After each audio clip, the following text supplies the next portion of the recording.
something that's, kind of bitchy. Pretty bitchy. Bitchy? I know. It was just, bitchy. Well, first of all, you're a little bitchy. That's next level bitchy. Welcome to Bitchy History, where we cut through the myths and nostalgia to get to the raw, unvarnished truth about the past. With sharp analysis, a feminist lens, and just the right amount of bitchiness, we're here to show you that history isn't just something to study, it's something to question. Let's get started.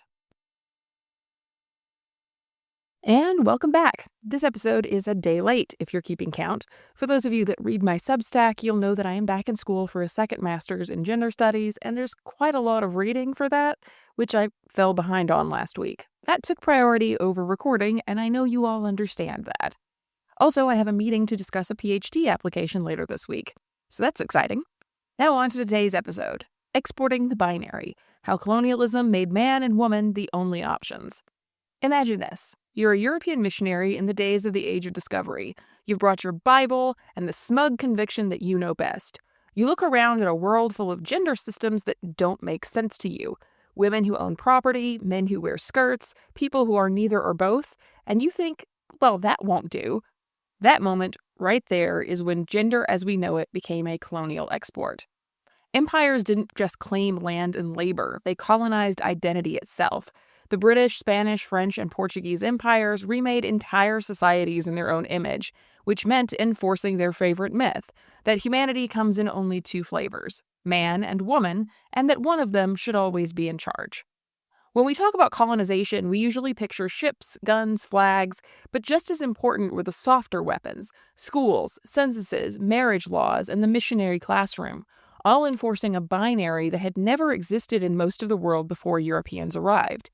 That's what this episode is about, how the colonial world order wasn't just a hierarchy of race or class, it was a hierarchy of gender, and the blueprint for it still structures our world today. Colonialism was many things, a land grab, a labor system, a global trade network, but it was also the institutionalization of Western patriarchy on a global scale. That's not to say that patriarchal or hierarchical power structures didn't exist globally before colonialism, but Europeans exported their particular version obsessively. In her analysis of gender in colonial societies, archaeologist Suzanne Spencer Wood argued that empire didn't just bring guns and governance, it also brought domestic ideology. The household became a microcosm of the empire. Men ruled, women obeyed, and everyone else was conveniently written out of existence. From British India to the Caribbean plantations, colonial rule built gender as an administrative category.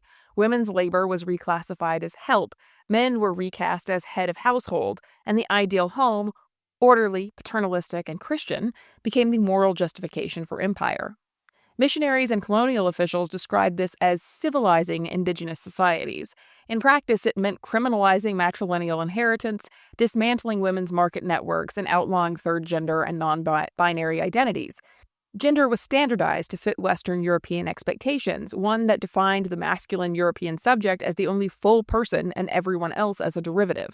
You can see this logic spelled out in bureaucratic detail. The census, one of the favorite tools of empire, literally forced colonized people into male and female boxes, even in societies where gender had been fluid or status-based. In Yoruba land, for instance, social hierarchy was once based on age and seniority, not sex, but under British rule, the colonial state declared women as a separate subordinate category, essentially inventing the idea of gender difference in Yoruba law. And once you name something difference, you can justify controlling it. That's the coloniality of gender, a term coined by decolonial feminist Maria Lugones, who describes how empire didn't just exploit existing patriarchies, it built a new global one. Race and gender became co-constructed. Whiteness was masculine, reasoned, modern, and everything else was feminized, emotional, and backward. Colonialism didn't discover gender, it produced it as a tool for managing bodies and power. Colonialism needed the gender binary as much as it needed private property and Christian morality. Long before the British started filing census forms or the French drafted civilizing missions, Columbus was already writing the world's first instruction manual on gendered conquest. In her brilliant essay, Abreast of Columbus, scholar Margarita Zamora shows how the so-called Age of Discovery was never just about geography. It was about sex, gender, and power. The capitulations of Santa Fe, the royal contract commissioning Columbus's 1492 voyage, use the language of cumplir, meaning to fulfill and to satisfy. That word alone tells you everything. Conquest as consummation. Columbus literally framed his journey as complying with the Queen's command, transforming imperial expansion into an act of penetration, loyalty, and desire. From its very first mention on paper, the New World was feminized, a blank waiting body to be filled, tamed, and renamed. Zamora points out that Columbus's journal read like a seduction diary, the sea as a woman, the land as a virgin, the voyage as intercourse. His words turned discovery into textual seduction, writing as domination, mapping as possession. And he wasn't alone. For centuries afterward, European explorers wrote about the Americas in erotic metaphors. The land wasn't simply fertile, it was fertile and ripe to be conquered. Sir Walter Raleigh described Guinea as a country that hath yet her maidenhead, comparing an entire region to a virgin bride waiting for the right man to claim her.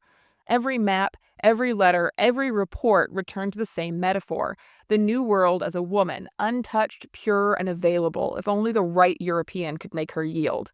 Conquest was never just economic or political, it was sexual. The act of taking land was imagined as taking a woman, her fertility proof of its worth, her virginity proof that it was waiting to be used. But the metaphor didn't stop with the land, it extended to the people who lived on it. Indigenous women were eroticized, fetishized, and feared. Their nakedness appeared in nearly every European travelogue, presented not just as titillation, but as evidence of moral inferiority. Unclothed meant uncivilized, ungoverned, and therefore available for conversion or for exploitation. Indigenous men, on the other hand, were depicted as impotent. Their society's divisions of labor didn't align with Europe's gender hierarchies. Across much of the Americas, women farmed while men hunted or fished, a balance that worked perfectly well with indigenous ecological systems, but to European eyes, it looked backward. By the 15th century, European masculinity had very much tied itself to agriculture and technology. The invention of the steel plow, the horseshoe, and new high-yield crops had turned farming into a mark of masculine control over nature. Real men cultivated the land, or they employed the men who did. Hunting was for leisure and sport among classes that dictated gender norms. So when explorers saw indigenous men hunting while women farmed, they concluded that native men were lazy, effeminate, and undeserving of the land they occupied. To them, a society where women tilled the soil and men didn't was unnatural, a gender inversion that proved in their minds the need for European intervention. In letters and diaries, colonizers described the land itself as a woman whose womb lay barren, not truly cultivated until plowed by European hands. This wasn't just misogyny, it was legal logic. If the people of the Americas were failing to husband the earth properly, then they didn't deserve it. The accusation of laziness became the moral loophole for dispossession, the perfect justification for taking what others had nurtured for centuries. European explorers didn't just eroticize indigenous women, they also demonized them. The New World was full of stories of dangerous women that haunted European imaginations. Amerigo Vespucci, who wrote lurid tales of female cannibals who attacked and devoured Spanish sailors. Columbus and Cortez spread rumors of Amazon-like warrior women who lived without men, hoarded gold and jewels, and killed any male who entered their territory. Other accounts warned of women who supposedly forced their husbands to enlarge their penises through painful and dangerous rituals, exotic fantasies masquerading as ethnography. These stories weren't anthropology, they were pornography. The wild woman of the New World became the erotic opposite of Europe's ideal housewife, powerful where she should be submissive, sexual where she should be modest, free where she should be owned. Such narratives served a double purpose. They warned European men of the dangers of ungoverned femininity and justified their conquest as a moral rescue. If the land was wild, it needed cultivation. If the women were dangerous, they needed civilization. In both cases, domination was recast as salvation. And the more the empire expanded, the more it had to police who counted as man or woman. Colonialism defined gender as a European possession, something you either had correctly or didn't. Colonized people were said to lack proper gender. African men were effeminate or primitive, indigenous women unfeminine or beastly. Gender became a metric of civilization. For the British, this binary logic justified domination. Victorian officials claimed to protect colonized women from their own cultures, outlawing sati in India, polygyny in Africa, and female labor outside the home. As Gayatri Spivak famously summarized it, white men saving brown women from brown men. But as Shirley Foster's article Colonialism and Gender in the East shows, the empire's rescue missions were never about women's rights. They were about proving British moral superiority. Colonial administrators built ideal femininity into the machinery of empire. Women were supposed to be pious, domestic, and delicate, a living emblem of civilization. At the same time, they fetishized the other woman. Veiled, mysterious, sexualized, exotic. French and British Orientalist art from the 18th and 19th century turned the harem into a visual metaphor for empire, the colonizers' fantasy of control over both land and women. Foster notes that female travelers like Lady Mary Wortley Montagu and Isabella Bird sometimes resisted this narrative, but even they couldn't escape it. Their writings simultaneously admired and civilized the women they encountered, sympathy as supremacy. This wasn't just voyeurism, it was governance. By defining colonized women as victims, empire legitimized its paternalistic role. And by defining colonized men as dangerous, it justified their surveillance, imprisonment, and emasculation. The colonial gender order was a perfect paradox. It claimed to uplift women while silencing them, to protect virtue while policing their bodies. And it was always, always, always racialized. Black, brown, and indigenous women were branded as hypersexual and immoral, excuses for enslavement, exploitation, and sterilization campaigns that lasted well into the 20th century. European women, meanwhile, were portrayed as moral beacons whose purity proved imperial rightness. Gender wasn't a side effect of colonization, it was the manual for it. But how do you change generations of indigenous culture? Well, you start with the kids. And that's exactly what colonial education did. Missionary schools didn't just teach reading and religion, they taught gender. In Japan, as Junko Dozono writes in Teaching Alternative Indigenous Gender Systems, colonial and missionary curricula defined boys as future leaders and girls as future wives. Indigenous and local pedagogies that valued cooperation, communal roles, or gender diversity were replaced with Western character education, discipline, hierarchy, and the two-sex model. This wasn't accidental, it was a long-term strategy to reproduce empire through the family. Colonial classrooms made the binary seem natural. Girls were trained for domestic crafts, boys for governance. Even the architecture of schools reflected it. Separate entrances, uniforms, even textbooks that reinforced who belonged in public life and who didn't.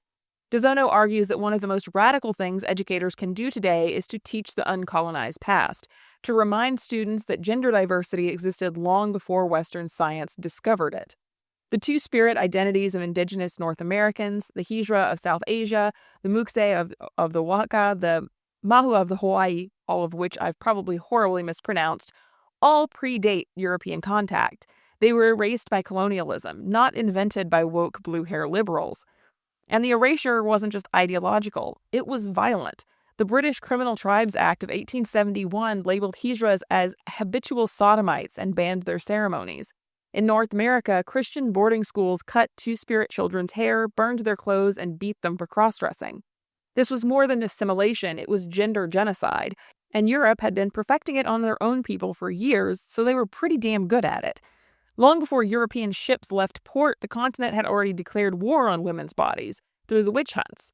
As Mona Chollet points out in Defense of Witches, these weren't isolated moral panics, they were a systemic purge of women and sometimes men who refused to fit patriarchal order: healers, widows, midwives, spinsters. By the 16th century, tens of thousands were tortured and killed across Europe.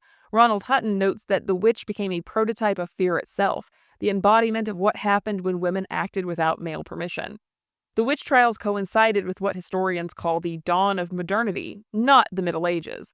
Printing presses churned out manuals like the Malleus Maleficarum, which insisted that women were weak-minded, oversexed, and easily seduced by the devil.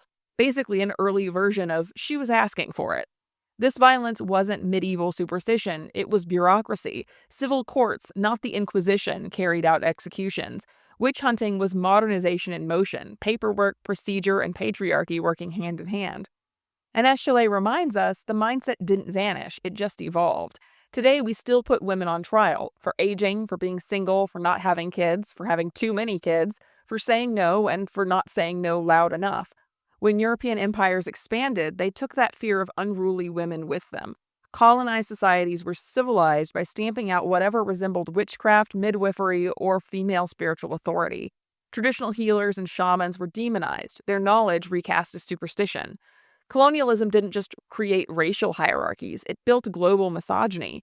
The witch became a transcontinental figure. African diviners became labeled sorcerers, indigenous medicine women branded devil worshippers. By the 18th century, Europeans believed they'd outgrown witchcraft. The superstition was something only other cultures still clung to. Europeans projected their own past onto colonized peoples, treating them as living fossils of Europe's Dark Age. So while witch trials declined in Europe, they were revived in Africa and Asia, this time to combat native backwardness. British colonial officers in Kenya and Nigeria outlawed witchcraft, but the laws were based entirely on European fantasy. Colonial courts tried thousands of people for crimes they couldn't define, while missionaries observed native witch dances as evidence of savagery. The same logic governed gender. Colonized women were treated as Europe's pre-modern counterparts, proof of how far the West had progressed. Colonialism feminized the colonized and demonized femininity. European men presented themselves as rational fathers correcting emotional, childish societies. It was patriarchy masquerading as progress. So how did these ideas shape the years after colonialism fell out of fashion and manifest destiny came into vogue? American expansion was justified through the same concept, domesticity. Settler women were depicted as helpless homemakers surrounded by dangerous savages. Their protection became the moral excuse for conquest. This cult of domesticity spread through newspapers, sermons, and schoolbooks, the same cultural machinery that taught British girls to be angels of the house and African girls to be servants in one.